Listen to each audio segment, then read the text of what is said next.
papa na ngai. Souvent bandicapé tozotona bana tozosufrir. Tozobota bandicapé, biso bako bandicapé, pasi na pasi tozosenga na nzela bamandia.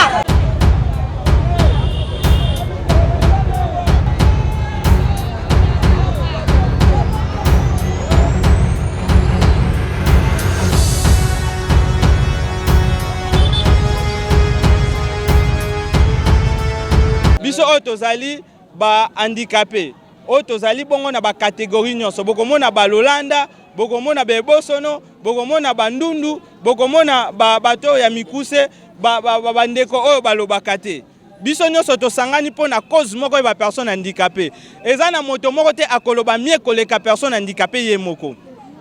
Na oyo tozali kolobelawa tokomona ete situation ya personne handicapée lelo na mboka na biso ezali kosimba te. Balobi bapesa biso ministère kasi ministère yango ezali ko travailler en faveur na biso te. So boke na ministère wana bokomona aveugle te, bokomona sourd te, bokomona ndundu te, bokomona catégorie moko. Alors biso tolingi inclusion, tolingi bosangani ya solo na kati ya ministère wana.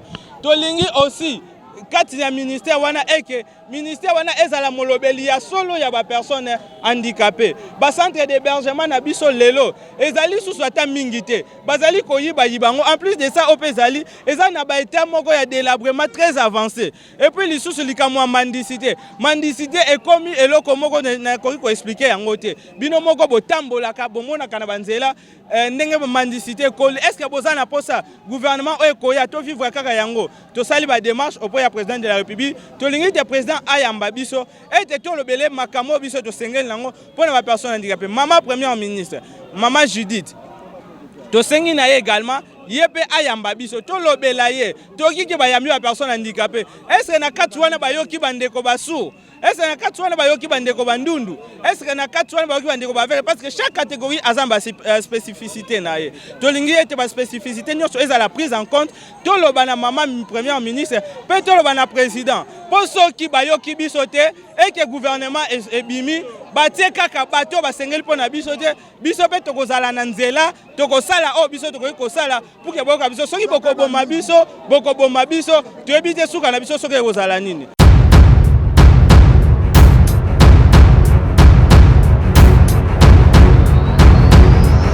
Okonzamboka ya mabiso akipe makambo na biso toboyi makambo tambola président azwa charge na biso na moto lili sana boye basi ya boye papa osala boye ola mabe olala mabe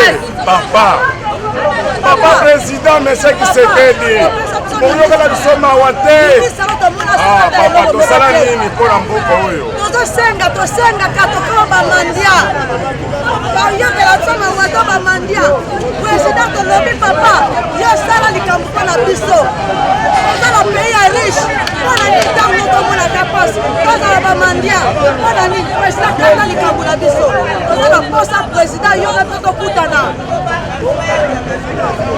papa na biso Fati Beton Sekeli wa Mulumba papa tala biso bandikape yaki kuleraine yepayo metosusu biso mokote basi dosina biso bafili yango bavandeli yango papa tola nde tozosufrira bana tobimaka babalabala kosengaka kata sonso moko tozozwa te biso tolingi ministre oyo kotia azalo ya biso moko toyebi oyo toyebi akonyokola biso te oyo liboso senga tozwi solution te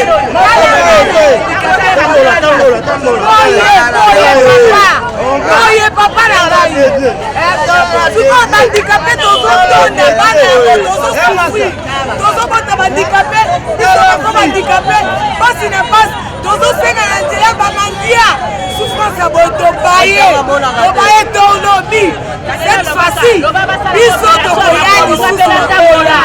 tokoya lisusu nakoya tondimi tokoya lisusu basoda na yo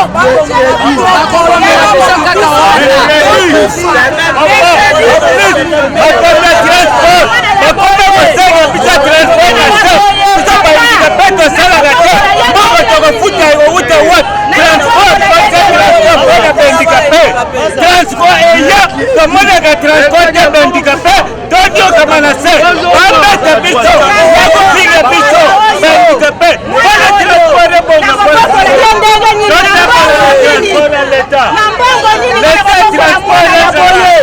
Bongo nini ngana kobokola mwana ya boye sala kakuna. Kobokola ye na bongo nini. Sala bapangu te, nikufa te. Kobokola mwana nde mobali te, mobali kufa. Nasaka boye. Na kobokola ye nde nini.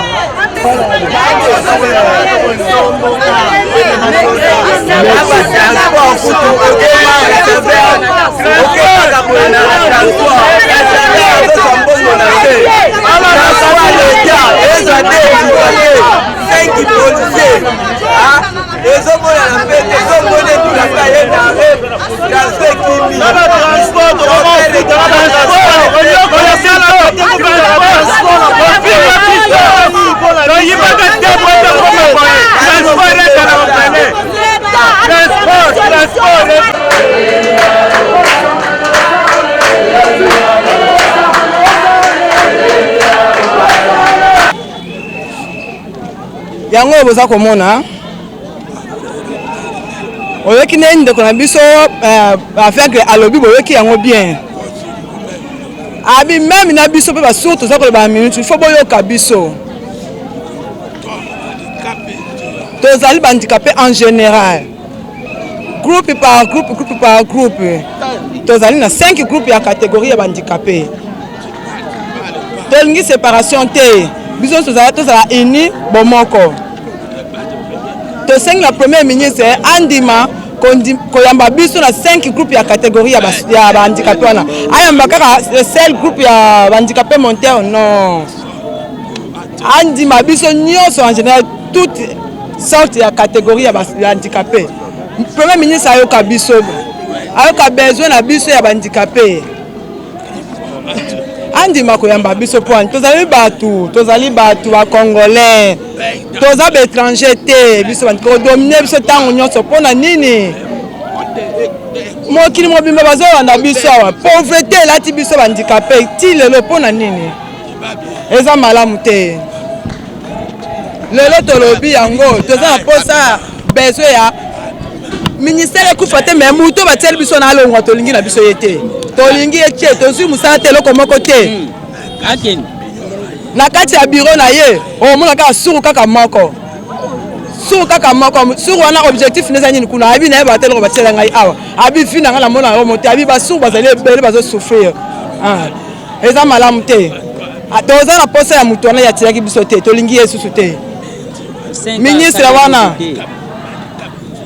alingi biso sote azo dominer biso yende mta biso a dominer biso surtout biso basour ba aveugle a dominer surtout na ba aveugle s'intéressant na biso na te ba on va approcher les biso te ka batu mususu on m'a pesa ki cadeau ya handicapé monter mais ba aveugle bazui kanité ba aveugle bazui kanité ba sour bazui écouter mais bon musana ezandi na kati ya ministère wana tout ba que souffrance non to boy souffrance vraiment toboyi ministre te mais toboyi mutu ya tieli biso na abima trop c'est trop ce qui gouvernement yoki biso te mukolo wana tokoleka na nzela bakobomba biso ndenge moninga biso avec alobi soki toyoki tokobanga eloko te tokobanga pe minduki te tobanga nde nzambe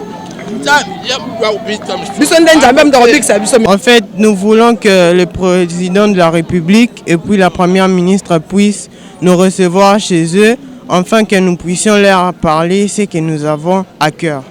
Nous voulons que le ministre qu'on a mis pour nous puisse quitter parce qu'on voit là qu'il ne fait rien. Il fait rien. Nous voulons une personne qui nous voit, qui a du souci pour nous.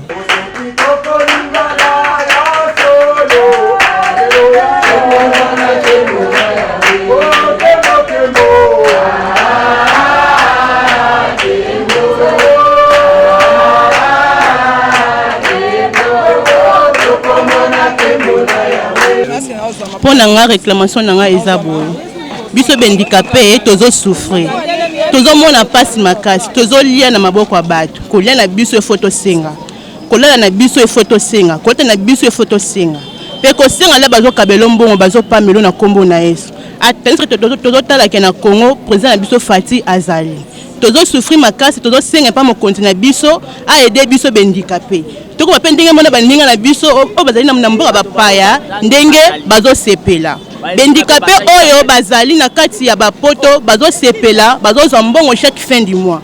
Pourquoi ka biso handicapé ya RDC tozo souffrir kolia na biso na balabala. Pe kotala bandinga na biso misusu o bazali na kati ba centre pe bazo souffrir baola la libanda. Bazo benga na bango lokola bambwa. Bozo leka même si na nzela be mutazo mo lokola oza importance te. Handicapé nyoso tu azali kizengite. Handicapé nyoso tu azali mayele. Mutu na mutu ayebi métier na nini oya salaka. Ya to senge pa président Fati a soutenir biso handicapé to longola na vie oyo ya kosenga na balabala. Alongola biso na balabala. Protocole pas mutu mususu te. Atete pas ministre, ate pas député. Yende azali acteur ya film, yango to senge pa papa na biso a aider biso handicapé. En fait, toujours revendiqué ba droit na biso. Toujours revendiqué ba droit na biso pour toujours mon changement te. Mendicité comme makasi na mboka o par rapport à la personne vivant avec handicap. Toujours la posa ya changement, peut toujours la posa ba longola mutu o batieli biso. Pour mutango azo kipe biso te. Ba personne vivant avec handicapé, ba komi ko tambola, ba komi ko mendier. Hein? Toujours batu. To komi ba victime.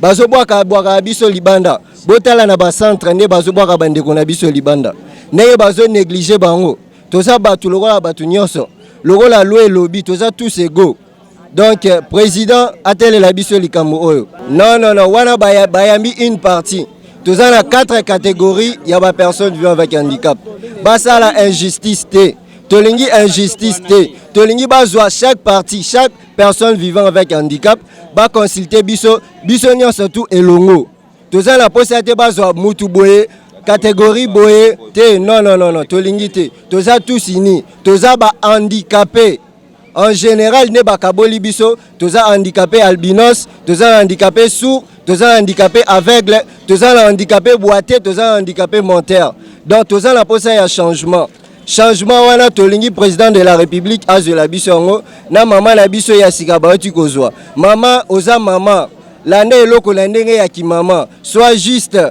pona kopona te po bato ebele ne baza wana bazopona nde toza we toyebi ke bato bazotia badiabo wana nde elobi bakinois tolingi badiabo te tolingi mama azala kimia apona mutu na ye.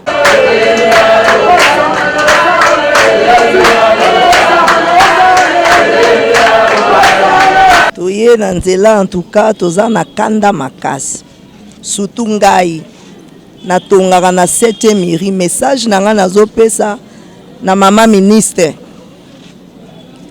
bameka na koloba likambo ya bamoto na taxi bis ato okoti na nzela surtout so amoni okoti na nzela azo ya vitesse nakoma chaque jour so na okende musala na swanaka na bata moto poni na moni oso okoti na nzela eratelema aotelema te azo ya po atuta yo yango message na ngaka yango wana na opesa mama ministre bona oya nanu bayambi biso te non bayambi biso te tolinga tomona papa président maintenant tomoni ete nasengi mingi merci mingi na ye moko mokonzi ya mboka numéro 1 nasengi susu merci mingi pa mama Judith Tuluka. En tout cas, maman, pour soutenir vraiment les handicapés. Nous sommes nazali entraîneurs, tous allons entraîner une attribution à handisport. Tous allons toujours au Kabola Maël et na handicapés. Parce que tout le monde qui est handicapé, azali mutako négligé te. Azali kobeta ballet, azali kobeta handball, azali kosala sport nyonso pe azali kosala loko la boxe assis. Donc to sengi na bato maele baya ko aider biso baya ko soutenir biso na oyo nyonso ezali likabo oyo handicapé azali na yango. Donc entraînement na biso esalamaka na Stade de Martyrs tozali wana mardi, jeudi, samedi. To sengi vraiment bato ya maele pe bato oyo ba motema malamu baya ko assister biso na ba matériel de façon que un handicap pe azala mutu oyo azala champion nenge pe tozali komona ba champion mususu.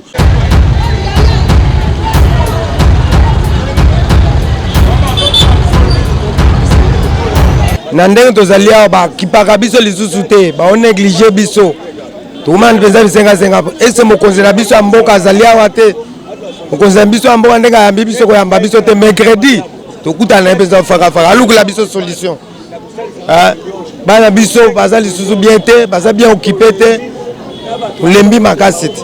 Bazo la biso solution. Oui, papa, tu dis la moi beu, wabuni boa dikenga, jibana bidoro bigene ba handicapé, ba kenga muji tunga ja Chinkongo. Tu dis sanga bikola to akamona, buko antombolo fachi beton. Mwana mama Marthe, papa Etienne. Wangate ministère, le ministère nyaba handicapé. Mais lelu, vraiment une hatu chez ministère, vie ou moi ku changer.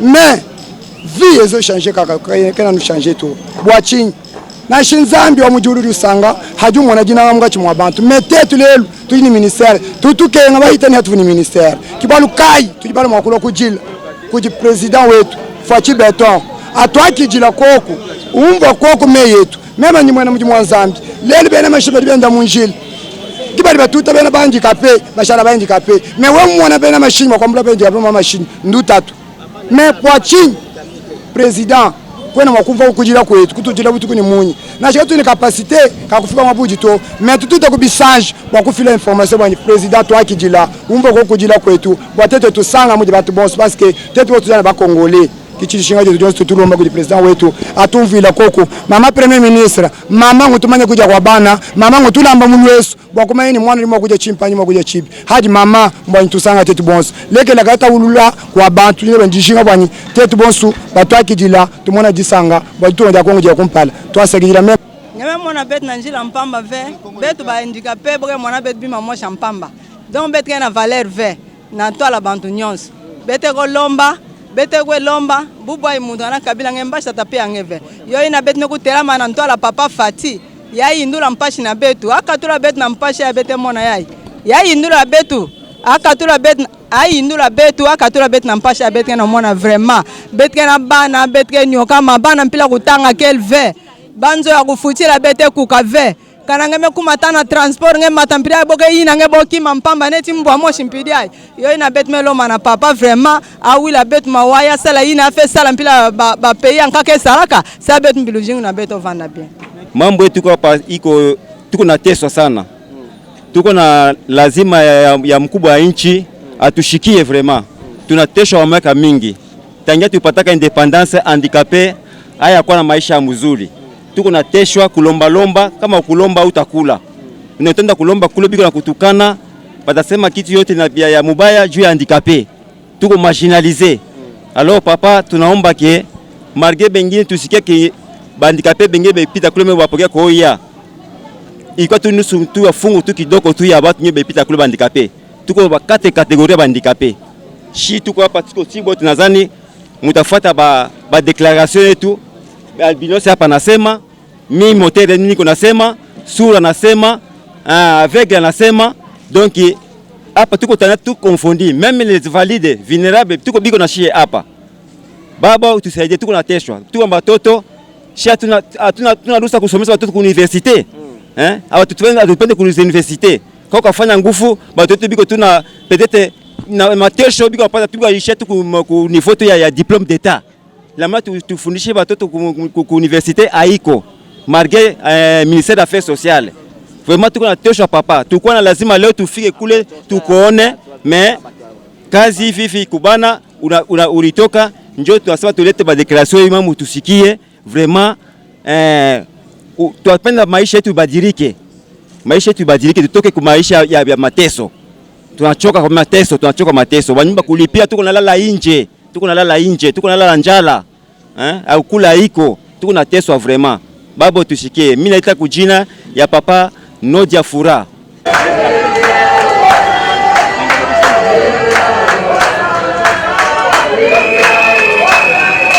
Monique tozali na pays bitumba ezali nombre ya handicapé ezokokoma toujours ebele alors gouvernement il faut aluka ba solution ndenge nini asengeli ko encadrer ba personnes avec handicap donc c'est pourquoi Monique tozana na sport bazo yamba biso te na ba activité na biso culturelle bazo ko tia likebité donc c'est pourquoi ezol senga que gouvernement vraiment oyo ezoko bima faut pas consulter biso peut comme ba ministre toza capable yo ko ba ministre provinciaux ba ministre nationaux donc na ba secteur nyonso donc toza capable même comme ministre de l'économie, ainsi de suite. Pourquoi bazo marginaliser biso? Pourquoi bazo ridiculiser biso? Ils ont des têtes, ils ont salement, ils ont des moutous, ils ont libre ma moussouté. Donc tous on a confiance en Bakonzi. Nakacha gouvernement tozo luka insertion, tozo linga peto kota, to vanda to kota pe nakacha gouvernement toza batu, lola batu nyonso, to tangi, tozo luka musala, tozo luka avantages sociaux nyonso pour être nous y venir dans la situation dans biso se prendre en charge.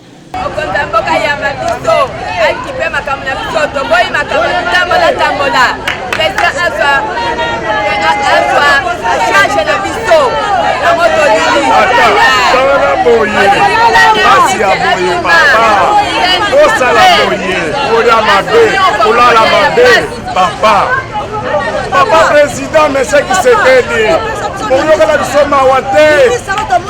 Papa, to sala nini pour mboka oyo? Tosenga katokoma bamandia. Bayongela tsama wato bamandia. Président de lobby papa, yo sala likambo na biso. Sala pays ya riche. Wana ni tango to na kapos. Toza bamandia. Wana ni président kata likambo na biso. Toza posa président yo na toto kutana. Papa na biso Fati Beton Sekeli wa Mulumba. Papa tala biso bandika. Yaki kule raine yo. Yepa yo meto biso mokote. Basi dosi na biso na fili yango bavandeli yango papa. Tola nde bozo sufira bana to bibakala babala ko sengaka. Kata sonso moko bozo swate. Biso dolingi ministre yo kotia. Azalo ya biso moko to yebi. Oto yebi akonyoko la biso te.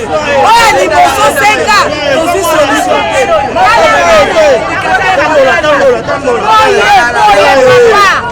Oye papa na ngai.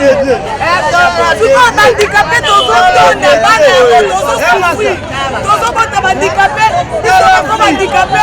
Pasi na pasi tozo senga na nzela bamandia.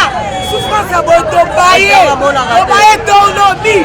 Cette fois-ci, biso tokoyani susu na koya.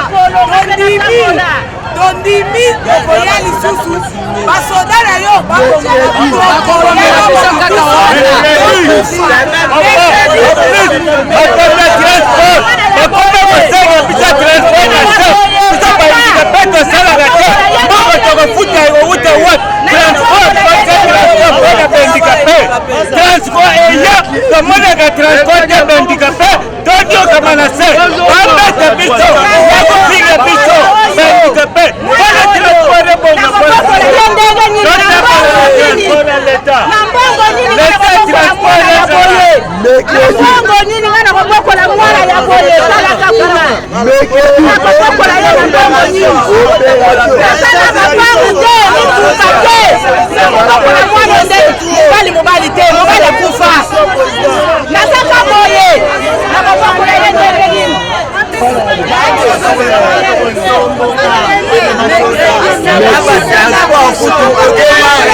Je fais partie du mouvement des réveils pour les personnes handicapées. Comme le nom l'indique, c'est le mouvement des réveils. Nous sommes là pour réveiller la conscience de toutes les personnes handicapées par rapport à la situation aujourd'hui que traverse la personne handicapée d'une manière générale. Nous avons mené pas mal de démarches et nous avons été au niveau aussi de la cité de l'Union africaine pour demander au président de la République de tenir compte de cette catégorie de personnes qui se trouve être la personne handicapée. Mais malheureusement, nous avons fait entrer notre mémo et nous avons sollicité aussi à ce que le chef de l'État puisse nous recevoir. Mais jusqu'aujourd'hui, c'est lettre morte. Aujourd'hui, nous vous parlons. on n'a même pas été aussi consulté par la première ministre. Alors nous avons des choses à lui dire pour l'amélioration des conditions de vie de la personne handicapée. Et notamment parler de notre ministère, le ministère délégué en charge des personnes handicapées, qui se trouve aujourd'hui être un ministère de fantômes qui ne fait exactement rien pour les personnes en situation de handicap. Nous voulons que ce ministère soit inclusif. Aujourd'hui, ce ministère ne regorge qu'une catégorie de personnes handicapées. Or, dans les personnes handicapées, nous reconnaissons les albinos, nous reconnaissons les sourds, nous reconnaissons les aveugles, nous reconnaissons les personnes de petite taille. Or, aujourd'hui, si vous remarquez dans le mouvement des réveils, toutes ces personnes sont regroupées. Vous remarquerez les personnes albinos, vous remarquerez les non-voyants, vous remarquerez les sourds et les personnes handicapées moteurs. On nous dit qu'il y a des personnes handicapées qui ont été consultées. Est-ce que Madame Première ministre a consulté les aveugles, a consulté les sourds? Parce que sur toutes ces catégories, vous allez vous rendre compte, la personne sourde, il y aura d'autres personnes, pas plus qui vont parler plus que la personne sourde. Non.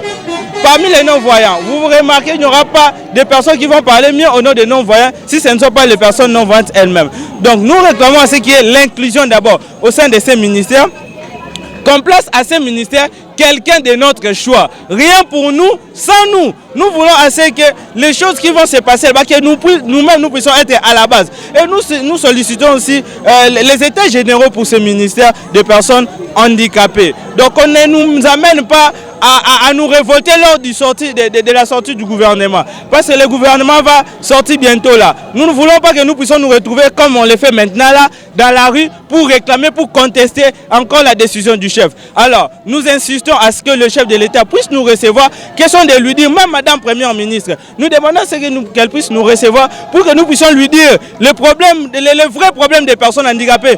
Qu'on ne vienne pas lui mentir, voilà, ce sont des personnes qui ne cherchent que le boulot. Non, nous cherchons beaucoup de choses. Il y a les conditions de vie, le centre d'hébergement, la mendicité, beaucoup de choses que nous remarquons qui ne marchent pas dans notre pays. Donc nous, personnes en situation de handicap, réunis au sein du mouvement des réveils, nous avons besoin du changement dans le milieu des personnes handicapées. Africa cool, et abena cool. Africa cool, abena cool. Le quoi cool matopi. Après toujours, après toujours. Après cool. C'est bon. Et ça chaîne est bien. Et puis vous êtes très rapide.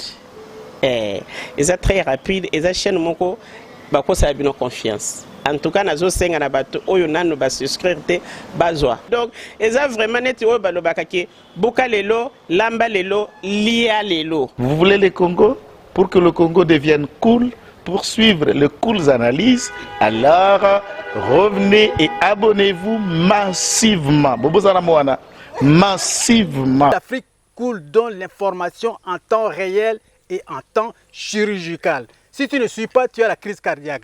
Qu'est-ce que tu penses de l'Afrique cool? C'est pépélé. Africa Cool, c'est la destination de prédilection pour une communication optimale. Longo Dianabino Mama. Africa Cool Télévision est une chaîne qui est en train de réunir toutes les tendances. Voilà. Donc les chrétiens s'y retrouvent, les païens s'y retrouvent, les politiciens s'y retrouvent, les femmes ménagères s'y retrouvent. Donc eza eloko na biso to sepela ranango yango chaque fois son aye na Kinshasa, il faut namona Africa Cool. Et au monde ba chaîne eza impartial. Le rôle de Babino, vous méritez le soutien de la population ainsi que des institutions compétentes. Placer un petit mot par rapport à la récompense Oyo. Ah, je félicite très sincèrement Africa Cool. Voilà. Je n'avais pas opéré le mauvais choix. Voilà. J'avais recommandé, je me rappelle que je disais que c'était une destination de prédilection pour une communication optimale d'excellence. Voilà. Nazanga Mogotala. YouTube yemoko à reconnaître que napona qui m'a bêté. Au moni ba choix to salaka, ba réflexion to salaka. Tikala kaka abonné à Africa Cool. Tikala comme ça to partage. Bravo Africa Cool. Merci beaucoup. Bravo Bino, mutubo s'abonner parce que trophée Ezali à Bino, Ezali partagé. Voilà. Moi je me sens aussi copropriétaire, il y a prix Oyo. Voilà. Bravo Africa Cool. Merci beaucoup.